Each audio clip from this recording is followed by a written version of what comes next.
My friends, 10 days ago, we all watched in horror as our capital and our democracy were threatened by violence and insurrection.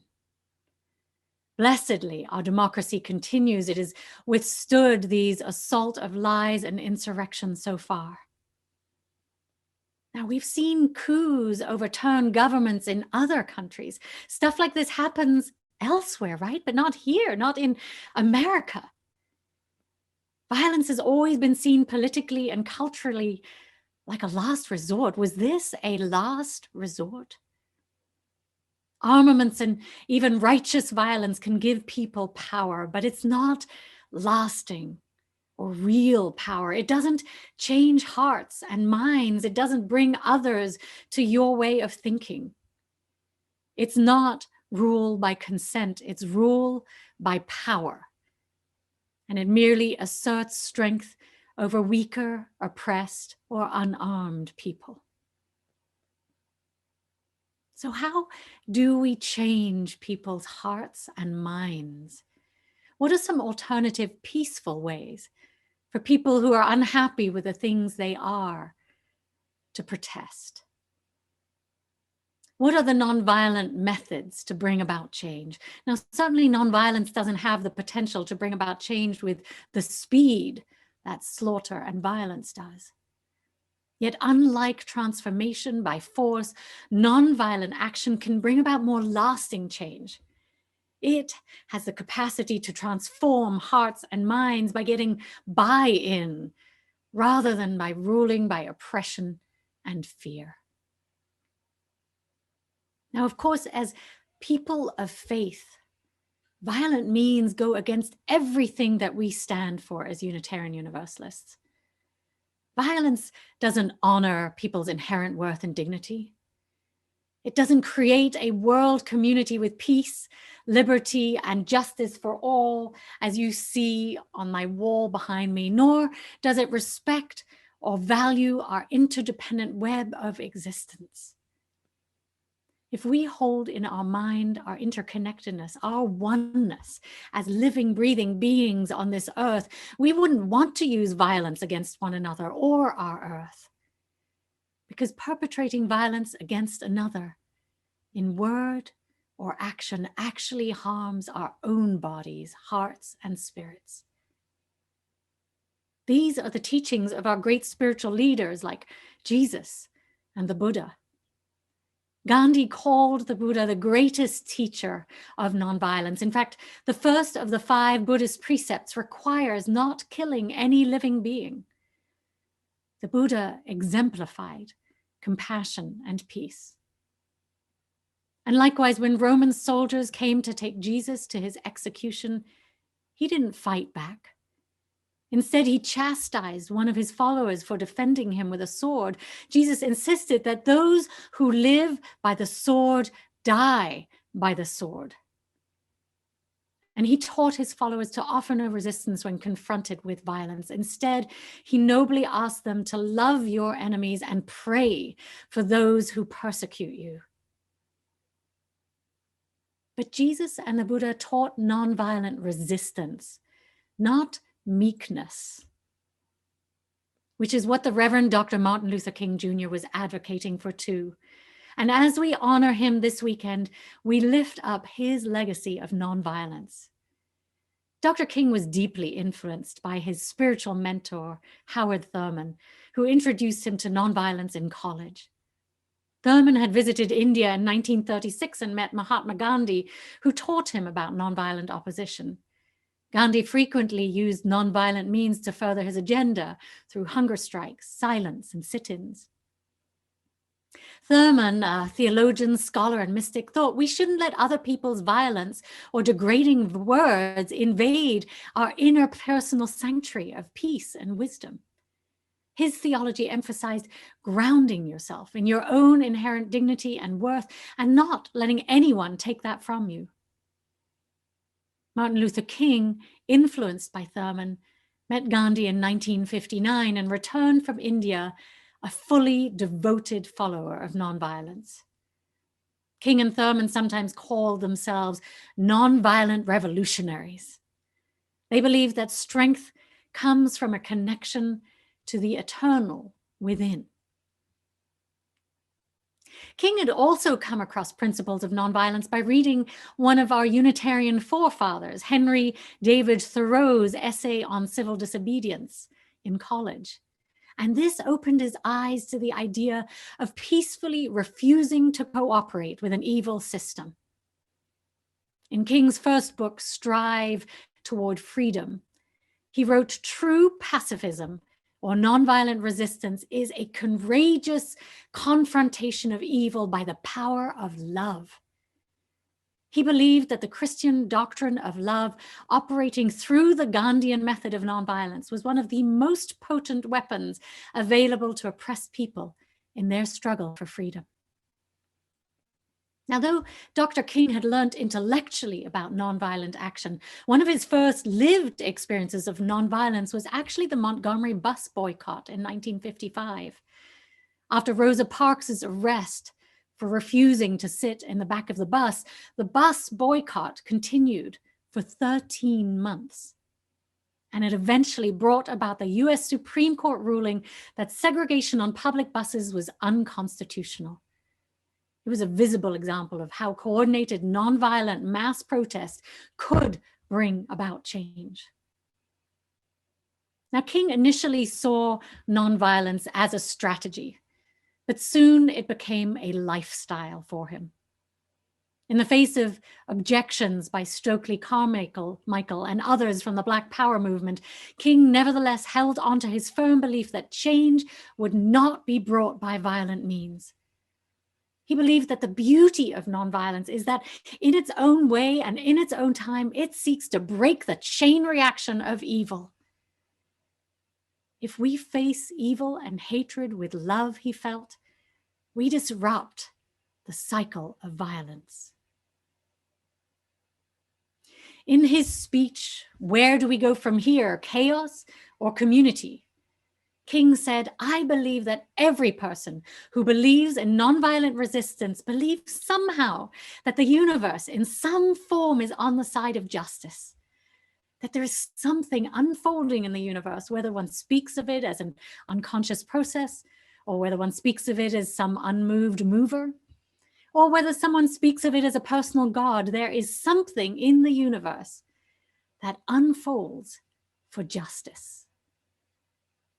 Now, as many of us know, King was often heard paraphrasing our Unitarian forefather, abolitionist Theodore Parker's 1853 sermon, when he said, "The arc of the moral universe is long, but it bends towards justice." But he was using that phrase to encourage nonviolence and inspire people not to lose heart and faith in this slower method of change. But most importantly, nonviolence for King was about love.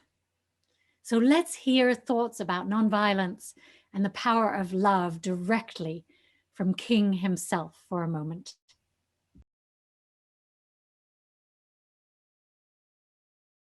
So what does nonviolent action, which is sometimes referred to as people power or nonviolent struggle, really look like? Before the election, I attended several workshops on nonviolent action to address potential election unrest. Now, naively, I'd always thought of nonviolent action as simply showing up at protests and remaining peaceful. When taunted or provoked by violence, remaining calm and centered. But from the Albert Einstein Institute, I learned that there are actually at least 198 different methods of nonviolent protest and persuasion. And since I don't plan to list all of them here, I'm going to put links to more information in our chat later and on our Facebook page at the end of the service. But please allow me to give you a little overview. Basically, nonviolence involves symbolic protests, non-cooperation and defiance through acts of omission or commission. Acts of omission require doing things such as refusing or withdrawing from usual behaviors, whereas acts of commission involve doing things people don't usually do or that may be forbidden. Now, there are three broad categories of nonviolent action: nonviolent protest and persuasion, non-cooperation, and nonviolent intervention. So let's explore a few of these. And I ask you to wait to click the link until the end of the service. The first category of nonviolent protest and persuasion can be achieved through formal statements such as public speeches, statements, letters of opposition or support, or group petitions. Now, many of us have participated in such statements or petitions, whether it's a letter to the local city council or appeals to the government on legislation like our Citizens Climate Lobby has been doing. Communicating the message with a wider audience is key through articles in newspapers, journals, social media, TV, movies, banners, posters, and pamphlets. And you're going to laugh, but they even suggest skywriting as a method, which I guess is planes writing messages through their contrails in the sky, or perhaps pulling giant banners behind them along the ocean front, as they often do along the South Coast. Showing up in groups at depositions, lobbying efforts, picketing, and even mock awards are other methods of nonviolent protest. Putting pressure on individuals through regularly showing up and holding vigils outside offices is a way to make a statement. And then there are symbolic acts such as prayer, worship, the displaying of flags, and wearing of symbols. Think of our yellow "Side with Love" t-shirts, or like my stole here today, and our banners. Using art to paint walls like the large images of George Floyd that have gone up on the sides of buildings throughout our country are another way to keep reinforcing your message. Or street art like the giant Black Lives Matter sign now painted on Freedom Plaza outside the White House. Of course, drama, music, drumming, and singing are effective ways of bringing across a message nonviolently too. The song we just sang together, "We Shall Overcome," is a popular way to lead nonviolent protest. This was the theme song on the March on Washington on August 28th, 1963, at which Dr. King spoke his "I Have a Dream" speech, when 250,000 people sang it together. And it's also used regularly by labor activists and other protest movements. People gathering and singing songs of resistance and strength invites bravery. Could you feel it summoning up something in you? And it makes a statement. Songs have always helped muster courage and a sense of community. In fact, I recently saw the film Harriet, about Harriet Tubman's life.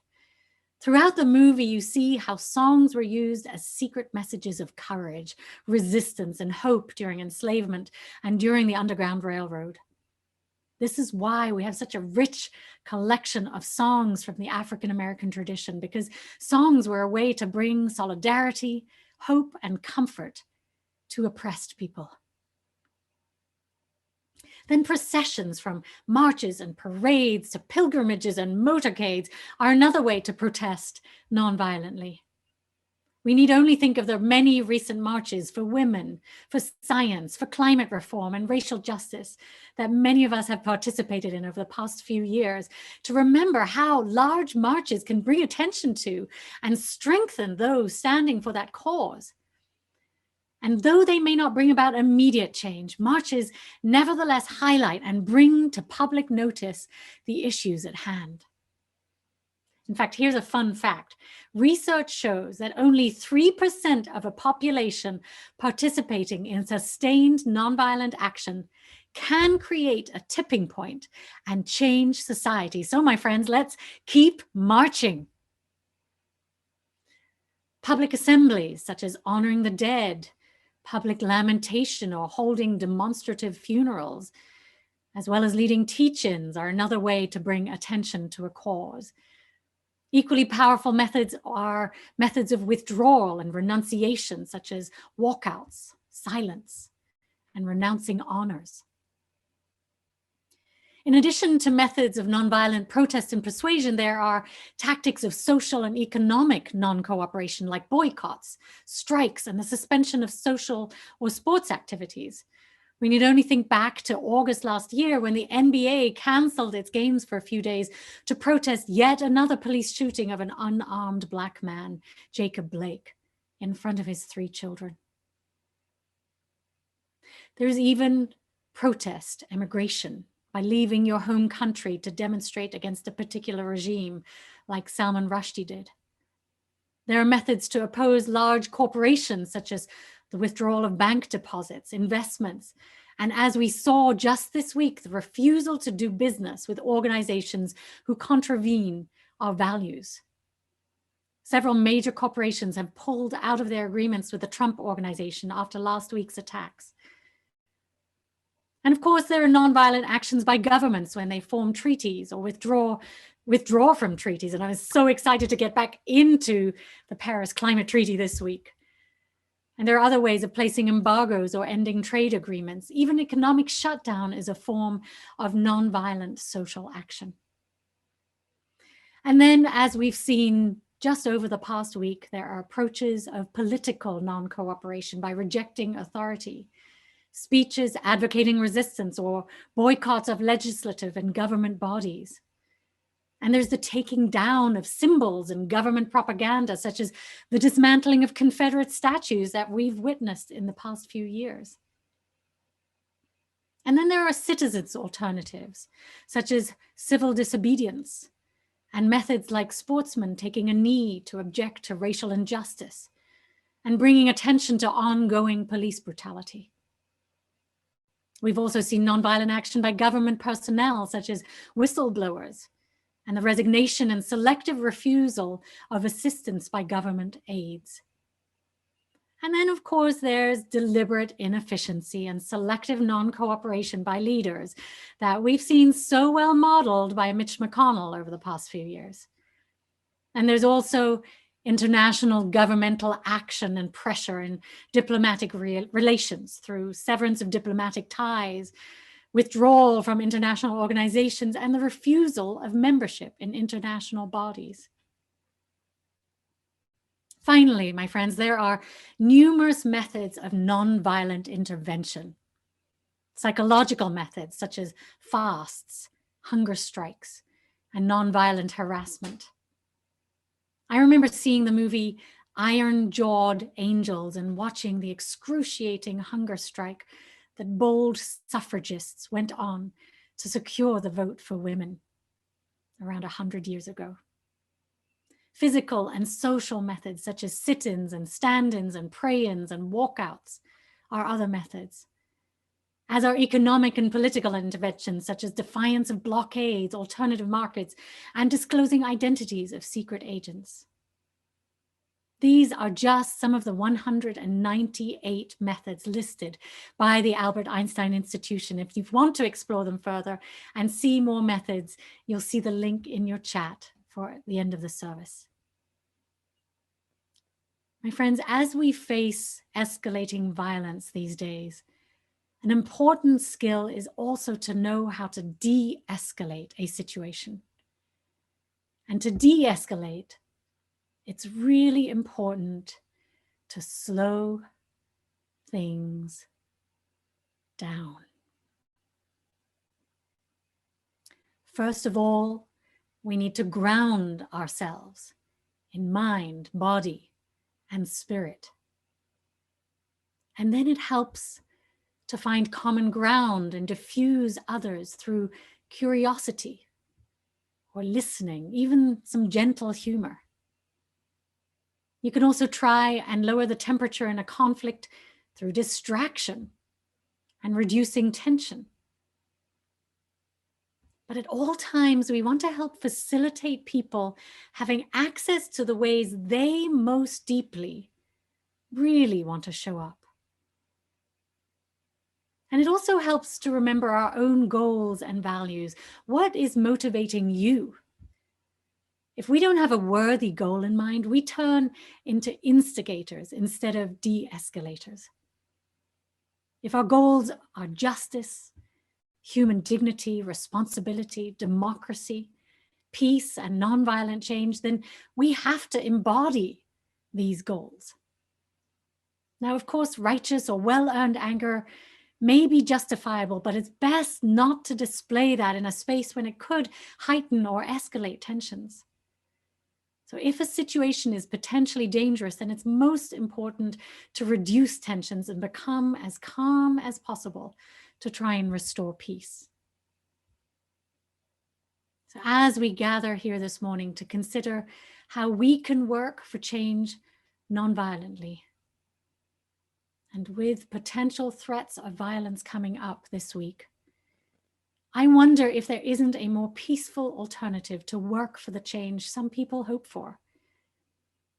I'm not sure that I know how to change the minds of the people perpetrating violence throughout our country right now, who may indeed be brainwashed. That will be the task of the new administration and all of us who want to change hearts and minds to figure this out. But I do know that violence is creating more havoc, more broken lives, more pain, and more damage in an already sick and hurting people. Annihilating your enemy doesn't make the problem go away. Only negotiation, discussion, listening, advocacy, and learning more about each other really helps. And seeking truth. Power over another rarely changes hearts and minds. It is the way of authoritarians, the way of war, and the way of domination. Power with, on the other hand, which can be achieved through respect, dialogue, listening, collaborating, and adapting, has the capacity to change and bring people with you. And that is what we're working for through nonviolent action.